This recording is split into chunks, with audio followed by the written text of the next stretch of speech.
Pravljični studio je projekt, ki je namenjen razvoju pripovedovalskih kompetenc pri otrocih. To pomeni, da otroke različnih starosti spodbujamo k pripovedovanju in izmišljevanju zgodb. To pa zato, ker ravno prek pripovedovanja, ki je na nek način preprosta, hkrati pa lahko tudi kar kompleksna forma, otroke spodbujamo, da razvijajo svoj besedni zaklad, sposobnost ubesedi svoje misli, ideje, občutke, tudi sposobnost poslušanja v skupini in tako naprej. Je bil en jezen stric. Imel je svojega ljubljenčka, zmaja.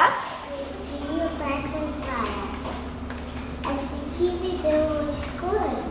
In ker si je pravljico najtežje izmisliti z nič, smo razvili orodja, ki so nekakšen nabor motivov in vsebin, ki so otrokom v pomoč, da lahko zgodbo sestavijo. V ta namen smo razvili pripovedovalske kocke in pripovedovalske prosojnice in številne načine, na katere jih potem uporabljamo skupaj z otroki.